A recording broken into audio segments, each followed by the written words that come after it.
B and BSc part third online classes में आपका स्वागत है। आज अपन बात करेंगे एशिया महाद्वीप की जनसंख्या।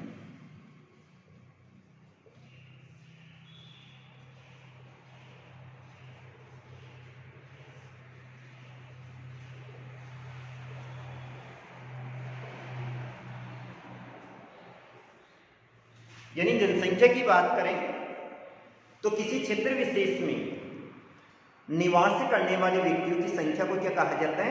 जनसंख्या कहा जाता है। एक क्षेत्र विशेष में कितने लोग निवास कर रहे हैं, तो निवास करने वाले व्यक्तियों की संख्या को क्या कहा जाता है? जनसंख्या कहा जाता है। अर्थात जनसंख्या किसी क्षेत्र विशेष में, वो देश भी हो सकता है, गांव भी हो सकता है, राज्य भी हो सकता है और महाद्वीप भी हो सकता है। अपन एशिया महाद्वीप की बात करें तो एशिया महाद्वीप को मानव की जन्म स्थली कहा जाता है।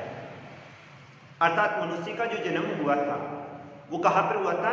एशिया महाद्वीप में माना जाता है। इसी कारण से विश्व का सबसे सघनतम महाद्वीप जनसंख्या के आधार पे वो कौन सा है? एशिया महाद्वीप। अर्थात विश्व की सर्वाधिक जो जनसंख्या निवास करती है वो कौन से महाद्वीप में निवास करती है? एशिया महाद्वीप में निवास करती है। लेकिन जनसंख्या के आधार पर यहां पर विषमता अधिक पाई जाती है। सन 1650 का अध्ययन करेंगे तो सन 1650 में यहां पर केवल 32.8 करोड़ व्यक्ति निवास करते थे। एशिया महाद्वीप की जनसंख्या वृद्धि की बात करें तो सन 1650 में एशिया महाद्वीप में केवल 32.8 करोड़ व्यक्ति निवास करते थे। वर्ष 2001 का अध्ययन करेंगे तो यहां पर कितने हो गए? 372 करोड़ व्यक्ति हो गए। और मात्र अगले 10 वर्षों का अध्ययन करें, वर्ष 2011 का अध्ययन करें तो यहां पर 420 करोड़। एशिया महाद्वीप की जनसंख्या वृद्धि का आकलन अपन 3 यानी सनों के आधार पर कर सकते हैं। सन 1650 की बात करें तो एशिया महाद्वीप में 32.8 करोड़ व्यक्ति निवास करते थे। 2001 की बात करें तो बढ़कर 372 करोड़ हो गए। और वर्ष 2011 की बात करें तो कितने हो गए? 420 करोड़ हो गए। अपन अनुमान लगा सकते हैं भाई एशिया महाद्वीप की जनसंख्या में किस तरह से वृद्धि होगी। एशिया महाद्वीप के जनसंख्या घनत्व की बात करें तो यहां का जनसंख्या घनत्व 141 व्यक्ति प्रति वर्ग किलोमीटर पाया जाता है, जबकि विश्व में केवल 41 व्यक्ति प्रति वर्ग किलोमीटर का जनसंख्या घनत्व पाया। अर्थात सबसे अधिक जो जनसंख्या निवास करती है वो कहां पर करती है? एशिया महाद्वीप में करती है। लेकिन संपूर्ण एशिया महाद्वीप का अध्ययन करें तो कहीं पर तो जनसंख्या अधिक निवास करती है और कहीं पर जनसंख्या कम निवास करती है। इस जनसंख्या वितरण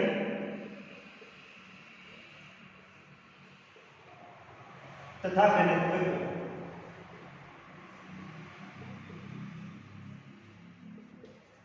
प्रभावित करने वाले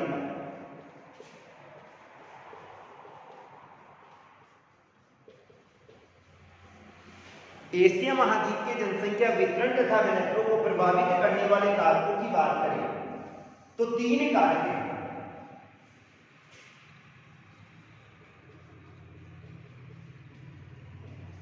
सबसे पहला आता है भौगोलिक कारक, दूसरा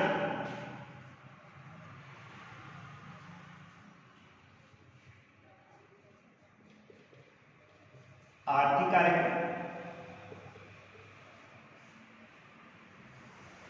और तीसरा अपने आता है सामाजिक, सांस्कृतिक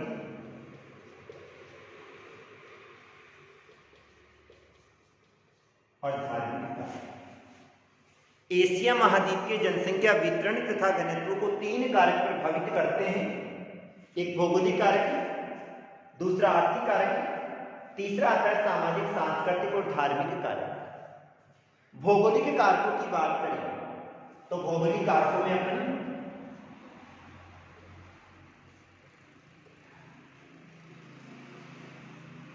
जल की उपलब्धता को लेते हैं, जलवायु, उच्चावच,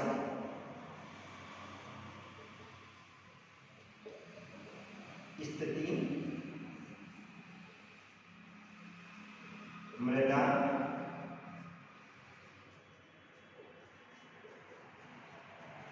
और जननांगिकी कारक। आर्थिक कारकों में खनन आ जाएगा, उद्योग,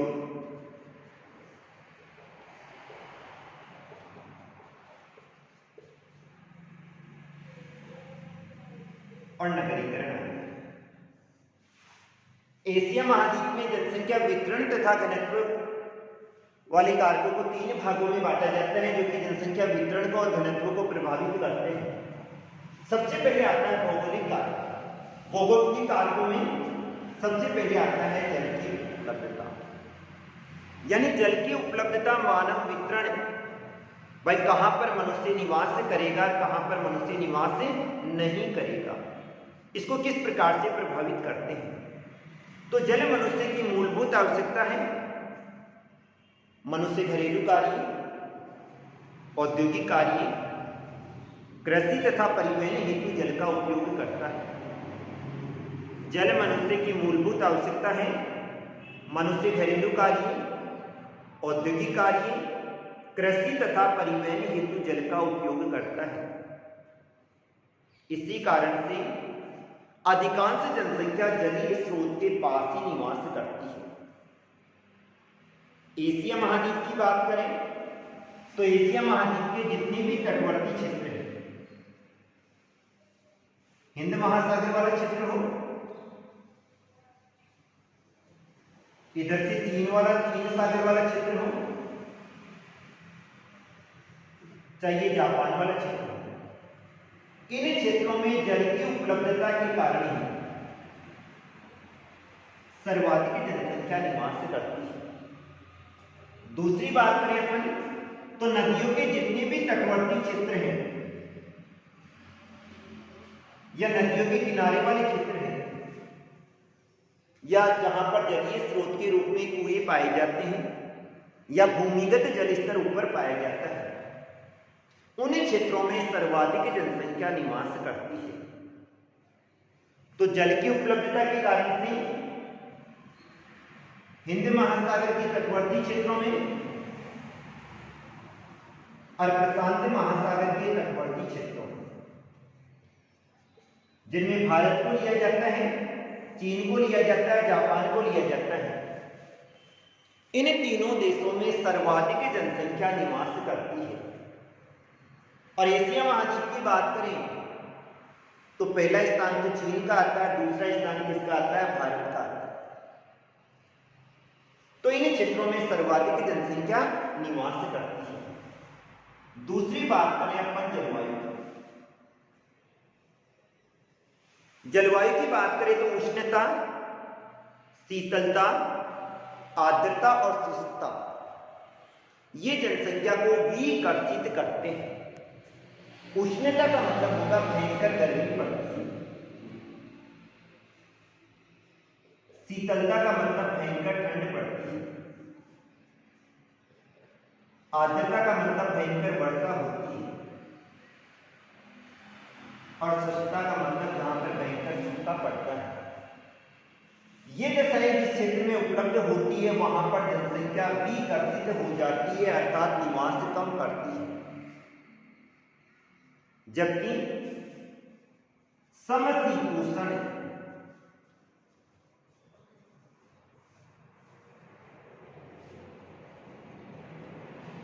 और मानसून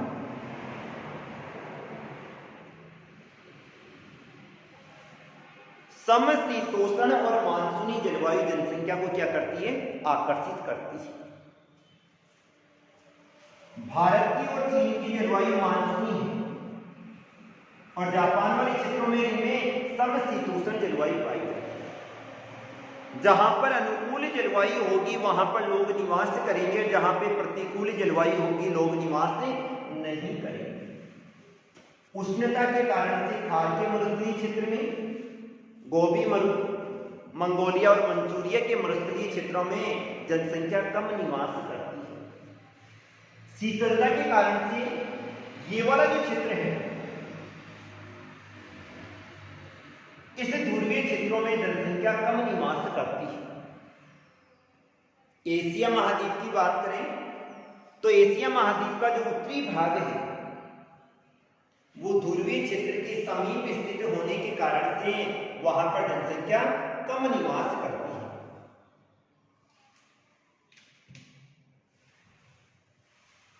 इसके बाद में बात आती है उच्चावच।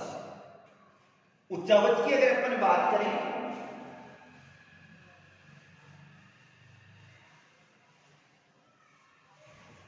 तो पर्वतीय तथा पठारी क्षेत्रों में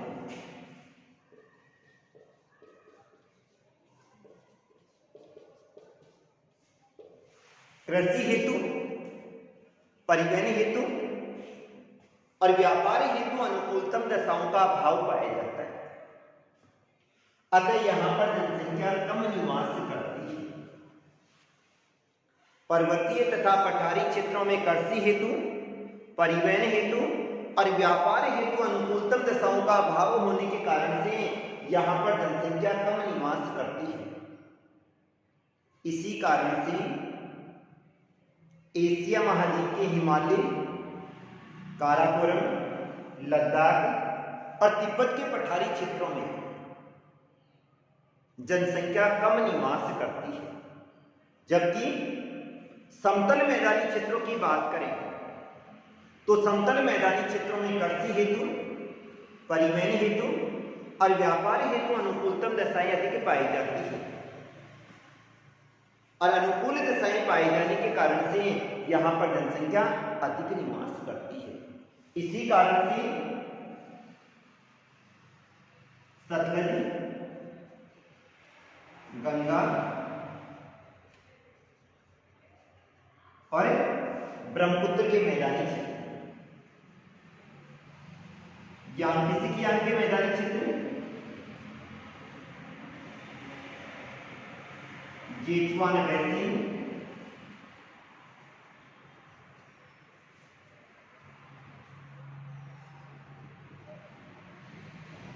और हांगो के मैदानी क्षेत्रों में जनसंख्या अधिक निवास करती है। क्यों? क्योंकि यहां पर समतल भूमि पाई जाती है और उपजाऊ भूमि होने के कारण से यहां पर कृषि हेतु अनुकूलतम दशाएं अधिक पाई जाती है। इसी कारण से यहां पर जनसंख्या अधिक निवास करती है। तो सतलज, गंगा और ब्रह्मपुत्र के मैदानी क्षेत्र, किसी के मैदानी क्षेत्र, गेचुआन बेसिन और हांगो, इन क्षेत्रों में जनसंख्या अधिक निवास करती है। इसके बाद में अपन बात करें स्थिति की बात करें तो एशिया महाद्वीप का अधिकांश भाग उत्तरी गोलार्ध में स्थित है और उत्तरी गोलार्ध में स्थल की प्रधानता पाई जाती है। इसी स्थल की प्रधानता होने के कारण से एशिया महाद्वीप में जनसंख्या अधिक निवास करती है। एशिया महाद्वीप का अधिकांश भाग उत्तरी गोलार्ध में स्थित है और उत्तरी गोलार्ध में मानव निवास हेतु अनुकूलतम दशाएं अधिक पाई जाती है। इसी कारण से एशिया महाद्वीप में जनसंख्या अधिक निवास करती है। इसके बाद में आता है मर्दा की बात करें तो एशिया महाद्वीप की अधिकांश जनसंख्या इसमें लगी हुई है कृषि कार्य में लगी हुई है और कृषि कार्य हेतु उपजाऊ भूमि की आवश्यकता होती है। अतः जिन क्षेत्रों में उपजाऊ मिट्टी पाई जाती है, कौन सी मिट्टी? जलोढ़ मिट्टी, काली मिट्टी या काप मिट्टी, इन क्षेत्रों में जनसंख्या अधिक निवास करती है। और ये वाली जो मिट्टी है वो नदियों के मैदानी क्षेत्र और एशिया महाद्वीप के पठारी क्षेत्रों में अधिक पाई जाती है। और उन क्षेत्रों में इस मिट्टी की उपलब्धता के कारण से ही इन क्षेत्रों में जनसंख्या भी अधिक निवास करती है। तो कौन कौन से क्षेत्र आ जाएंगे? जलोढ़ मृदा वाले क्षेत्र आ जाएंगे, काली मिट्टी वाले क्षेत्र आ जाएंगे, जहां पर सर्वाधिक जनसंख्या निवास करती है। इसके बाद में आता है जननांगिकी का एक भूगोलवेत्ता थे स्मिथ, और उन्होंने यही कहा था करीबी संतानोत्पत्ति के अनुकूल होती है, अर्थात गरीब व्यक्ति 5 संतान को जन्म देकर 2 के जीवित रहने की आशा करता है। और एशिया महाद्वीप के अकेले जापान को छोड़कर सारे के सारे जो देश हैं वो विकासशील श्रेणी में आते हैं। गरीबी पाई जाती है और गरीबी होने के कारण से यहां पर सर्वाधिक जनसंख्या निवास करती है। इसके बाद में अपन बात करेंगे आर्थिक कारक। चाहे भौगोलिक कारक कोई से भी हो, लेकिन मनुष्य को जहां पर रोजगार के साधन उपलब्ध हो जाते हैं फिर मनुष्य उन्हीं क्षेत्रों में निवास करने लग जाता है। अतः किसी भी क्षेत्र में या तो कोई खनिज संपदा पाई जाती है या उद्योग की स्थापना होती है या फिर नगरीय क्षेत्र है, तो इन क्षेत्रों में जनसंख्या अधिक निवास करने लग जाती है। सबसे पहली बात करें खनिज संपदा, तो खनन बाहुल्य क्षेत्र अत्यधिक मात्रा में लोगों को रोजगार उपलब्ध करवाते हैं। अतः जिन क्षेत्रों में कोई भी खनिज संपदा पाई जाती है वहां पर जनसंख्या अधिक निवास करती है। उदाहरण की अगर अपन बात करें तो एशिया महाद्वीप में भारत के राउरकेला हुआ, भिलाई हुआ, दुर्गापुर हुआ, बोकारो हुआ। चीन वाले क्षेत्र में क्वांसी हुआ, सांटू क्षेत्र हुआ, जेजुआन वैसिन वाला क्षेत्र हुआ और जापान के क्षेत्र हुए। इन क्षेत्रों में खनिज संपदा उपलब्ध होने के कारण से जनसंख्या अधिक निवास करती है। दूसरी बात करते हैं हम उद्योगों की बात करें। उद्योग लोगों को द्वितीय श्रेणी का रोजगार उपलब्ध करवाते हैं। उद्योग लोगों को द्वितीय श्रेणी का रोजगार उपलब्ध करवाते हैं।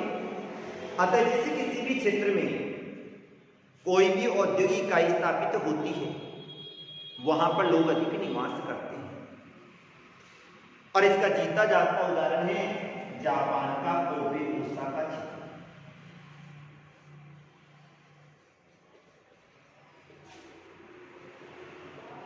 जापान के कोबे ओसाका क्षेत्र की बात करें तो इन क्षेत्रों में सबसे अधिक इसकी स्थापना हुई है, उद्योगों की स्थापना हुई है। और सबसे अधिक उद्योगों की स्थापना होने के कारण से यहां पर जनसंख्या अधिक निवास करती है। इसके अलावा भारत के औद्योगिक पेटियां जैसे मुंबई वाला क्षेत्र हुआ, वाराणसी हुआ, राउरकेला, भिलाई, दुर्गापुर वाले क्षेत्र हुए, तो इन क्षेत्रों में भी जनसंख्या अधिक निवास करती है। चीन का बीजिंग वाला क्षेत्र हुआ, इन क्षेत्रों में जनसंख्या अधिक निवास करती है। तीसरी बात आती है नगरीकरण। नगरीय क्षेत्रों में शिक्षा और रोजगार, चिकित्सा और मनोरंजन के साधन अधिक पाए जाते हैं, जो कि ग्रामीण जनसंख्या को अपनी ओर क्या करते हैं, आकर्षित करते हैं। और इसी कारण से इन क्षेत्रों में जनसंख्या भी अधिक निवास करती है। नगरीय क्षेत्रों में शिक्षा और रोजगार की सुविधाएं अधिक होने के कारण से यहां पर जनसंख्या क्या करती है, अधिक निवास करती है। ये ग्रामीण जनसंख्या को अपनी ओर क्या करते हैं, आकर्षित करते हैं। इसके बाद में अपन बात करते हैं सामाजिक, सांस्कृतिक और धार्मिक। धार्मिक भावना की बात करें तो धार्मिक भावना के कारण से कुछ धर्म ऐसे होते हैं जो कि जनसंख्या को प्रतिबंधित नहीं करते हैं। वे लगातार अपने धर्म के लिए जनसंख्या वृद्धि को बाध्यता प्रदान नहीं करते। अतः उनकी जनसंख्या में लगातार क्या होती जाती है, बढ़ती होती जाती है। चीन के लोग हैं वो अपने पूर्वजों की कब्र की पूजा करते हैं, अतः उस स्थान को छोड़कर नहीं जाते। इन सभी कारणों के कारण से एशिया महाद्वीप में जनसंख्या क्या पाई जाती है, अधिक पाई जाती है। और ये जनसंख्या वितरण तथा घनत्व को प्रभावित करने वाले कारक। आज के लिए इतना ही, थैंक यू।